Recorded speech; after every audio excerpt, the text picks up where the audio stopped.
వాళ్ళు బాధపడుతున్నారా, కేటీఆర్ గారు బాధపడుతున్నారా? 1 year గా నాకు పోయింది బ్రదర్. 9.5 ఏళ్ళు ప్రభుత్వంలో ఉన్నాను. ఇవాళ సంవత్సర కాలం తెలంగాణ సన్నాసుల చేతులు ఆగమైపోతుంటే డెఫినెట్ గా ఒక తెలంగాణ బిడ్డగా బాధ ఉంది. కానీ అధికారం ఎవరికి శాశ్వతం కాదు. అధికారమే రాజకీయాల్లో పరమావధి కాదు. సంవత్సర కాలంగా ఇవాళ ముఖ్యమంత్రి గారు కేసీఆర్ అనే మాట లేకుండా ఇచ్చిన ఒక్క స్పీచ్ చూపెడతావా రమేష్? నన్ను జపం ఎందుకు చేస్తున్నాడు కేసీఆర్? జపం ఎందుకు తిడుతున్నాడు కేసీఆర్ని సంవత్సరం తర్వాత? ఏం అవసరం ఉంది? పాలన చేతగాక ఏం చేయాలో తెలవక అక్కసుతో ఇవాళ తను హామీలు నిలబెట్టుకునే శక్తి లేక ఈ అడ్డగోలు హామీలు ఇచ్చారు కాబట్టి తప్పించుకోవడానికి కేసీఆర్ గారిని తిట్టి తప్పించుకుంటానంటే వదిలిపెట్టం. ఒక ప్రధాన ప్రతిపక్ష నేత అసెంబ్లీకి రాకుండా ఫామ్ హౌస్లో కూర్చున్నారు. ఫామ్ హౌస్లో కూర్చుంటాను, ఓడిపోతాను కూడా ఆయన ఎన్నికల బహిరంగ సభలో కూడా కేసీఆర్ గారు చెప్పారు. నేను ఫామ్ హౌస్లో కూర్చోబెట్టి తిరుగుతానని ఇప్పుడు సీఎంగా ఉన్న రేవంత్ రెడ్డి కూడా చెప్పారు. అదే జరిగిందా? అదే నిజమైందా? ఇప్పుడు అసెంబ్లీకి వచ్చి ఈ చిట్టినాయుడు గారి తొండ పురాణం వినాలా మేము? లాగులో తొండ రోజులతా లేకపోతే అన్నారు, అధికారం ఎవరికి శాశ్వతం కాదన్నారు. ఎవరు అధికారంలో ఉంటే వాళ్ళని గౌరవించాల్సిన అవసరం లేదా? మరి అంటే ఆయనకి లేదా సంస్కారం? చిట్టినాయుడు ఎటు పడితే మాట్లాడవచ్చు. ఆయన నుంచి మీ నుంచి ఇద్దరి నుంచి కోరుకుంటాం ప్రజలుగా. చిట్టినాయుడు గారు ఏది పడుతుంది మాట్లాడవచ్చా? నోరు పారేసుకోవచ్చా? ఇష్టం వచ్చిన బూతులు మాట్లాడవచ్చా? గుడ్లు బీకి మెడలో గోటిలాడతానేటోడు ఒక సన్నాసి ఎవడన్నా ముఖ్యమంత్రి ఇదివరకు ప్రపంచంలో ఉన్నాడా? మెడలో పేగులేసుకుంటా అనే సన్నాసి ముఖ్యమంత్రి ఎవడన్నా ఉన్నాడా? నీ అడ్డం వస్తే బుల్డోజర్తో తొక్కుకుంటా పోతా అనే సన్నాసి ముఖ్యమంత్రి ఎవడన్నా ఉన్నాడా? రేవంత్ రెడ్డి తప్ప. ఈ సన్నాసి మాటలు వినడానికి కేసీఆర్ లాంటి పెద్ద ఆయన వచ్చి ఈ తొండ పురాణము బూతు పురాణం వినాలా? డెఫినెట్గా ఒకటి చెప్తున్నాం, ఈ చిట్టినాయుడు గారు మా సోషల్ మీడియాలోని సామాన్య నాయకులను సామాన్య కార్యకర్తలనే తట్టుకుంటలేడు. ఈయన కేసీఆర్ చాలా చాలా ఎక్కువ. ఈయనకు మా నాయకులు మా ఎమ్మెల్యేలు మా ఎమ్మెల్సీలు మేము అడిగే ప్రశ్నలకు సమాధానం చెప్పే సత్తా ఉంటే ఆయన గొప్ప. కేటీఆర్ గారు సరిపోయినప్పుడు కేటీఆర్ గారే టీఆర్ఎస్ ఎల్పీ లీడర్ కావాల్సి ఉండే. సందర్భాన్ని బట్టి సమయాన్ని బట్టి మా పార్టీలో ఏం చేయాలో మేము చేస్తాము. రేవంత్ రెడ్డి చేయాల్సిన పని ఏంటంటే చెప్పిన సన్నాసి మాటలు ఇచ్చిన సన్నాసి హామీలు అమలు చేయాలి. దమ్ము చేతగాకపోతే నాకు చేతనైతే లేదని బట్టికో ఉత్తమ్కో అప్ప. కేటీఆర్ గారు ఎవరైనా మీకు అధికారంలో ఉంది కాంగ్రెస్ పార్టీ, ఆ కాంగ్రెస్ పార్టీ సీఎం రేవంత్ రెడ్డిని ఆ సీఎం కుర్చీలో కూర్చోబెట్టారు. ప్రధాన ప్రతిపక్ష నేత ఎవరైనా ప్రజల పక్షాన్ని నిలబడాలి, ప్రజల పక్షాన పోరాడాలి, ప్రజలకు అవసరమైన సూచనలు సలహాలు ఇవ్వాలి. అసెంబ్లీ రాకపోవడాన్ని చాలా మంది తప్పుపడుతున్నారు. చాలా మంది తప్పుపట్టలేదు. ఈ బూతు పురాణం వినడానికి అసలు ప్రజలే ఇష్టపడరు. కేవలం రేవంత్ రెడ్డి బూతు పురాణం వినడానికి ఇష్టం లేకే కేసీఆర్ గారు రావడం లేదా? మీకు ఒకటి చెప్తున్నా బ్రదర్, కేఆర్ఎంబీ విషయంలో ఎప్పుడైతే తెలంగాణ ప్రయోజనాలను రేవంత్ రెడ్డి తాకట్టు పెట్టాడు, బయటికి వచ్చి కేసీఆర్ గారు లక్షలాది మందితో మీటింగ్ పెడితేనే తెల్లారి తోక ముడిచిన ప్రభుత్వం శాసనసభలో తీర్మానం చేసి దండం పెట్టి మేము చేయడం లేదు, మేము హ్యాండ్ ఓవర్ చేయడం లేదు కేఆర్ఎంబీకి అని చెప్పి స్పష్టంగా ప్రకటన చేయాల్సి వచ్చింది.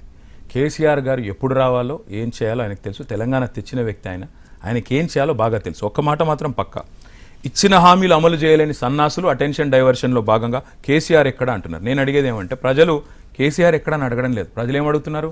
6 గ్యారెంటీలు ఎక్కడరా సన్నాసి? నువ్వు చెప్పిన 420 హామీలు ఎక్కడా? పెంచుతానన్న రైతు భరోసా ఎక్కడా? ఇస్తానన్న 4000 పెన్షన్ ఎక్కడా? తులం బంగారం ఎక్కడా?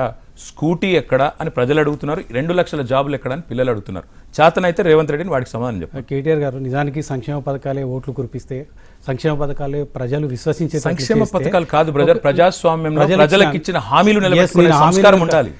సంక్షేమ పథకాలు కాదు. మీరు అనేక హామీలు ఇచ్చారు, లైక్ అమలు చేశారు, కొన్ని అమలు చేయలేకపోయారు.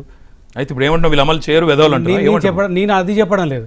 నిజంగా హామీలు అమలు చేసి ప్రజల సంక్షేమాన్ని కోరుకుని సంక్షేమ పథకాలు అమలు చేస్తే మీరు అధికారంలో రావాలి, పొరుగు రాష్ట్రమైన జగన్ అధికారంలోకి రావాలి. ఇద్దరు కూడా అధికారం కోల్పోయారు. వచ్చాం కదా, మాకంటే ఎక్కువ సంక్షేమ కార్యక్రమాలు అమలు చేస్తామని చెప్పి ప్రజలను మోసం చేసి గెలిచారని చెప్తున్నాను నేను క్లియర్గా. మేము అమలు చేశాం కాబట్టి 2సారి అధికారంలోకి వచ్చాం.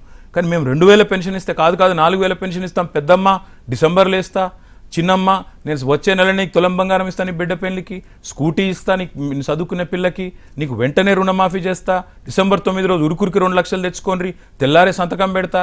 ఈ మాటలు చెప్పిన విధంగా అధికారంలోకి వస్తే దళితులకు 3 ఎకరాల భూమి ఇచ్చాం కదా, ఇస్తామని చెప్పాం. మళ్ళీ ఇచ్చాము 2,70,000 డబల్ బెడ్రూమ్ ఇవాళ రేవంత్ రెడ్డి అనే సన్నాసి, వినండి మీరు అడిగారు కదా, రేవంత్ రెడ్డి అనే సన్నాసి మొన్న మూసీలో మునిగిపోతున్న వాళ్ళకి డబల్ బెడ్రూమ్ ఇల్లు ఇస్తున్నా అని చెప్తున్నాడు.